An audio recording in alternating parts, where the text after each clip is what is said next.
नमस्कार बच्चों, इस वीडियो में आपका स्वागत है। पिछले वीडियोस में हमने तीसरी यूनिट के दो विचारकों का अध्ययन किया था। सामाजिक समझौता विचारक थॉमस हॉब्स तथा जॉन लॉक का अध्ययन हम कर चुके हैं। आज हम समझौता विचारकों की कड़ी में तीसरे विचारक जीन जैक्स रूसो के राजनीतिक विचारों का अध्ययन प्रारंभ करेंगे। किंतु जैसा कि हमने बार बार देखा ही है कि किसी भी राजनीतिक विचारक के विचारों को समझने से पहले उसके जीवन का अध्ययन करना आवश्यक है, क्योंकि उस विचारक के विचारों का निर्माण उसके जीवन की परिस्थितियों से ही होता है और अपने उन्हीं परिस्थितियों से अनुभव तथा तथ्य ग्रहण करके ही वह अपने विभिन्न प्रकार के विचारों का निर्माण करता है। और रूसो भी इस संदर्भ में अपवाद नहीं था। यदि रूसो के जीवन की बात करें तो सबसे पहले हमें उसके बचपन का अध्ययन करना चाहिए। रूसो को 1712 में जिनेवा में जन्म देने के बाद ही उसकी माता की मृत्यु हो गई थी, इसलिए बचपन में उसके पिता ने ही उसको संरक्षण प्रदान किया था। उसका पिता एक घड़ीसाज था तथा एक दुर्बल चरित्र का व्यक्ति था, इसलिए पिता के साथ ही पुत्र भी अवांछनीय व्यसनों का साथी बन गया, जिसका उसकी शिशु भावना के ऊपर बहुत ही गलत असर पड़ा था। जब पिता काम से लौट करके आता तो अपने पुत्र को अश्लील साहित्य तेज बोलकर पढ़ने के लिए कहा करता था। पिता की गलत आदतों को छोटे से उस बच्चे ने भी जल्दी ही ग्रहण कर लिया। इस प्रकार से उसका बचपन एक बहुत ही अस्त व्यस्त और आवारा बच्चे के रूप में गुजरा था। जब वह 10 वर्ष का था तब उसका पिता उसको छोड़ करके भाग गया और अब वह अपने चाचा के संरक्षण में आ गया।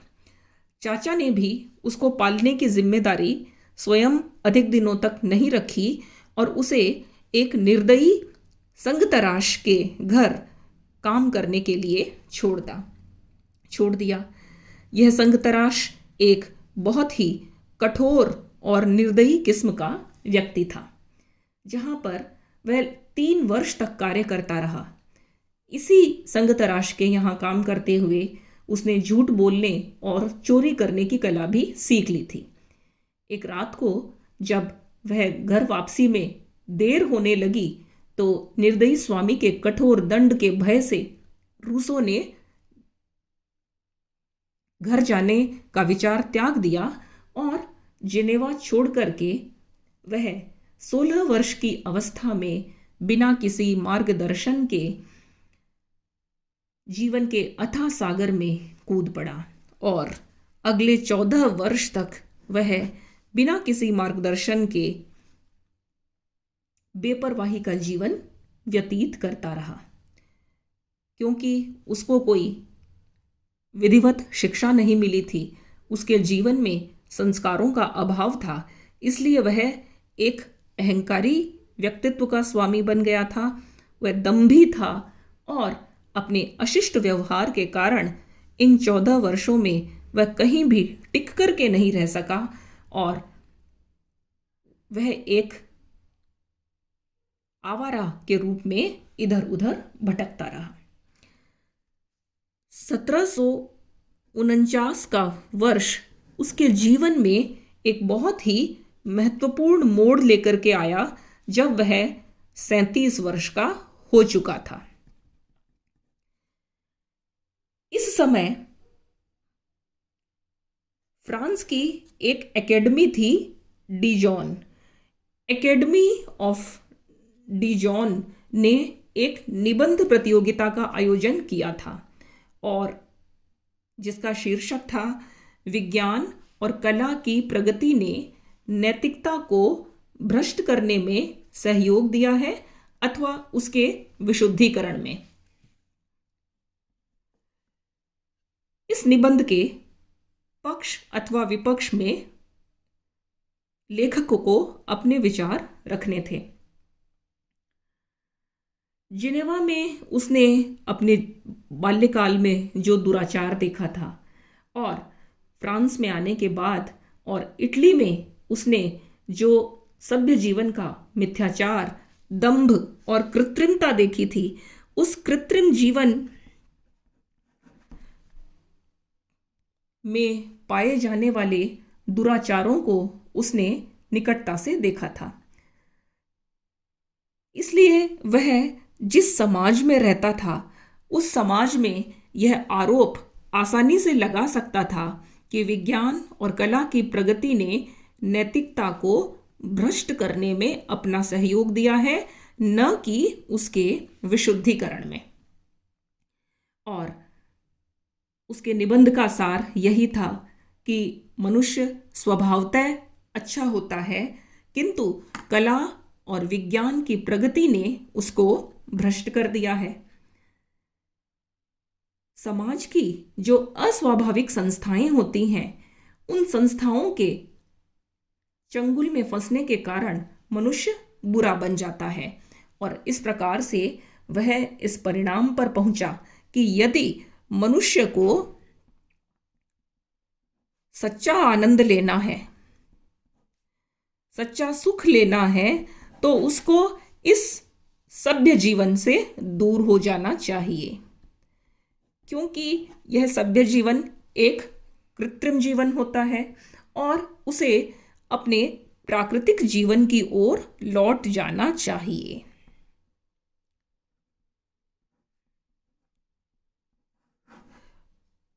प्रकृति अथवा प्राकृतिक जीवन रूसो के राजनीतिक विचार का सार था। इस निबंध ने न केवल उसको प्रथम पुरस्कार दिलाया, वरन उसने उस समय चलने वाले विवेक युग के कृत्रिम समाज में, सभ्य समझे जाने वाले समाज में एक बड़ी हलचल मचा दी थी और रूसो की इस प्रथम रचना में क्रांति की पहली झनकार नजर आई। पेरिस के साहित्य के क्षेत्र में रूसो को सर्वोच्च पुरस्कार प्रदान किया गया, किंतु अपनी कृति से ही प्रभावित होकर के और जोश में आकर उसने सभ्य समाज से अपना संबंध विच्छेद कर लिया और एक निम्न कोटि की धोबन से और अशिक्षित महिला के साथ अपना जीवन यापन करना प्रारंभ कर दिया। एक निम्न जीवन व्यतीत करते हुए वह मात्र रूखी सूखी रोटी ही कमा सकता था। धनाढ्य महिलाओं का संसर्ग उसने त्याग दिया था। इस प्रकार से उसने एक प्राकृतिक जीवन जीने का जो दंभ अपने जीवन में पाला था, उसी प्राकृतिक जीवन में उसने रहना प्रारंभ कर दिया। 5 वर्ष के पश्चात अर्थात 1754 में इसी डी जॉन की एकेडमी ने एक और प्रतियोगिता आयोजित की और उस प्रतियोगिता का शीर्षक था असमानता की उत्पत्ति के आधार। यह निबंध भी रूसो के रुचि का विषय था और वह आसानी से यह सिद्ध कर सकता था कि सभ्य जीवन असमानता उत्पन्न करता है और प्राकृतिक जीवन ही, सभ्य जीवन एक गलत जीवन है और प्राकृतिक जीवन ही एक सच्चा जीवन है। यदि मनुष्य को समानता के आधार पर आपसी मेलजोल के साथ रहना है तो उसे अपने प्राकृतिक जीवन की ओर लौट जाना चाहिए। किंतु इस निबंध में बहुत ही उत्कृष्ट निबंध लिखने के बावजूद भी उसको पुरस्कार नहीं मिला और वह किसी अन्य व्यक्ति को दे दिया गया। इस कटु अनुभव ने भी सभ्य समाज के प्रति उसके असंतोष को और बढ़ा दिया। आगे चल कर के उसने अपनी सर्वाधिक प्रमुख समझा जाने वाला ग्रंथ द सोशल कॉन्ट्रैक्ट, इसकी रचना की 1762 में। सोशल कॉन्ट्रैक्ट का दूसरा नाम प्रिंसिपल्स ऑफ पॉलिटिकल राइट्स भी है। इन पुस्तकों के नाम बच्चों आपको याद होने चाहिए, क्योंकि जो 2-2 नंबर के जो छोटे प्रश्न होते हैं उनमें विभिन्न लेखकों की रचनाओं के नाम आपसे पूछे जा सकते हैं। 5 नंबर का जो लघु उत्तर का जो प्रश्न होता है उसमें भी आपको विभिन्न छोटे कोटेशंस के बारे में पूछा जा सकता है। तो रूसो की जो प्रमुख रचनाएं हैं वे हैं सोशल कॉन्ट्रैक्ट, जो कि 1762 में प्रकाशित हुई थी। उसकी दूसरी रचना है ला नोवेले हेलोइज। राजनीति विज्ञान के क्षेत्र में यद्यपि इसका अधिक योगदान नहीं है, किंतु फिर भी रचना की दृष्टि से हमें याद रखना चाहिए ला नोवेले हेलोइज, जो कि 1761 में प्रकाशित हुई थी। इमाइल उसका एक बहुत ही प्रसिद्ध ग्रंथ है जो कि 1762 में प्रकाशित हुआ था। सोशल कॉन्ट्रैक्ट और इमाइल ये दोनों एक ही वर्ष में प्रकाशित हुए थे, किंतु सोशल कॉन्ट्रैक्ट ने जहां उसकी प्रसिद्धि को बहुत अधिक बढ़ा दिया था और वह एक परिपक्व राजनीतिक विचारक के रूप में जाना गया, वहीं इमाइल जो कि शिक्षा पर लिखा गया उसका एक बहुत ही श्रेष्ठ ग्रंथ था, किंतु इमाइल के छपने के बाद उसने पादरियों को, फ्रांस की संसद को तथा फ्रांस के अधिकारियों को अपना विरोधी बना लिया, क्योंकि उसने यह इस बात की वकालत की थी कि बाल्यकाल में बच्चों को धार्मिक शिक्षा नहीं दी जानी चाहिए। इमाइल में उसने एक निहायत ही प्राकृतिक जीवन जीने के लिए बच्चे को प्रेरित किया था। इमाइल के विचारों से उसने फ्रांस के राजनीतिक जगत को अपना विरोधी बना लिया और उसे यह भय हो गया कि कहीं उसको बंदी नहीं बना लिया जाए। इसलिए इस बंदी बनाए जाने के डर से वह फ्रांस छोड़कर भाग गया और अपने जीवन के शेष 16 वर्ष पुनः उसने गुमनामी और भगोड़े के रूप में व्यतीत किए। इस प्रकार हम देख सकते हैं कि अपने जीवन के बचपन के प्रारंभिक 16 वर्ष तथा अपने जीवन के अंतिम 16 वर्ष, ये दोनों ही वर्ष उसके जीवन में बहुत ही दर्द और दुख के वर्ष थे। हर्नशा, जिसने कि रूसो के जीवन का अध्ययन किया है,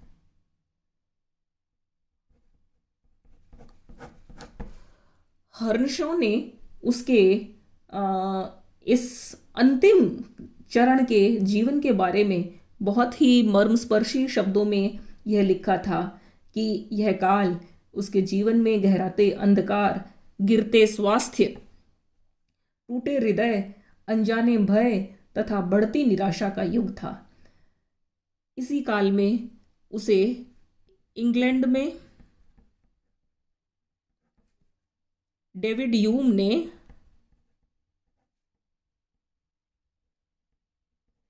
आमंत्रित किया और डेविड ह्यूम के साथ ही वह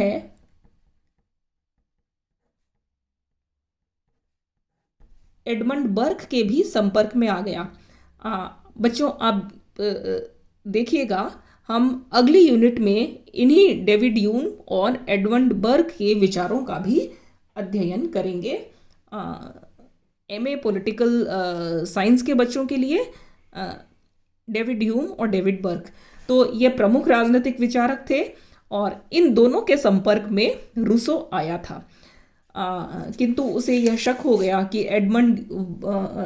डेविड ह्यूम उसके विरुद्ध किसी प्रकार का कोई षड्यंत्र रच रहा है, तो अपने उसी भय के कारण वह इंग्लैंड छोड़ करके फ्रांस चला गया और अपनी मृत्यु के कुछ ही समय पूर्व उसने अपने जीवन के अंतिम काल में 3 अन्य ग्रंथों की रचना की। कन्फेशंस, डायलॉग तथा रिवरीज, ये उसकी मृत्यु के आसपास के ग्रंथ हैं। 1778 से पहले ये तीनों ग्रंथ उसके छप चुके थे।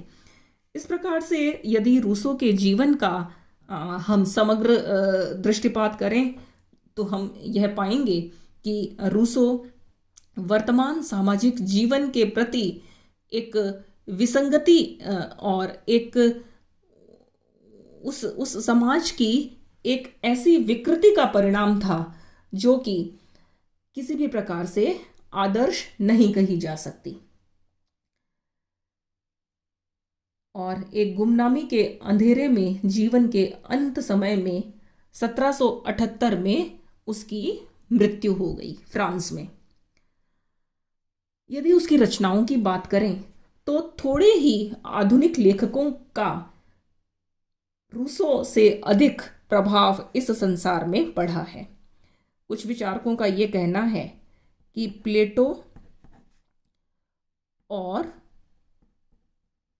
अरस्तु को यदि छोड़ दिया जाए, अर्थात प्लेटो और अरस्तु के समकक्ष ही रूसो को राज्य के स्वरूप का ज्ञान था।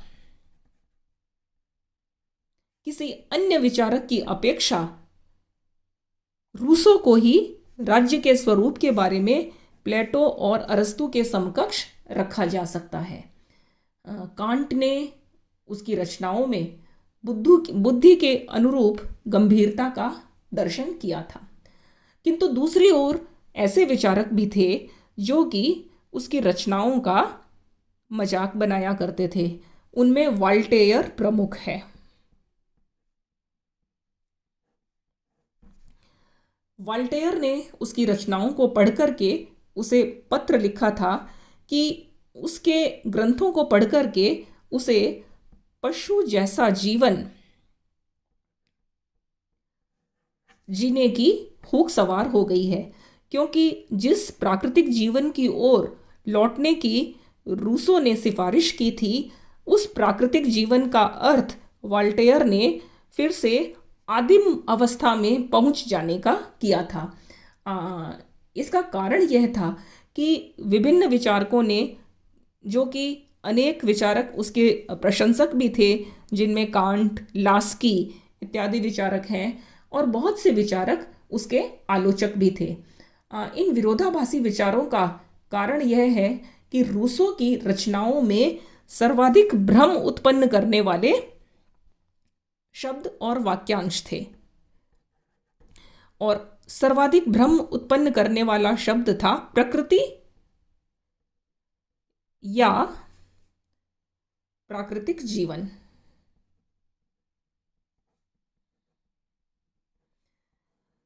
प्राकृतिक जीवन से रूसो का क्या तात्पर्य है, यह उसने कहीं भी परिभाषित करने का प्रयास नहीं किया।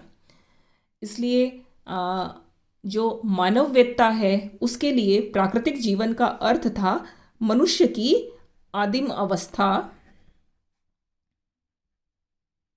की ओर चले जाना, और जो आचार शास्त्री है या जो नैतिकता का अध्ययन करने वाले दार्शनिक हैं, उनके लिए प्राकृतिक जीवन का अर्थ था आदर्श जीवन, और जो मनोवैज्ञानिक थे, मनोविज्ञानवेत्ता थे, उनके लिए प्राकृतिक जीवन का अर्थ था अपरिवर्तनशील जीवन।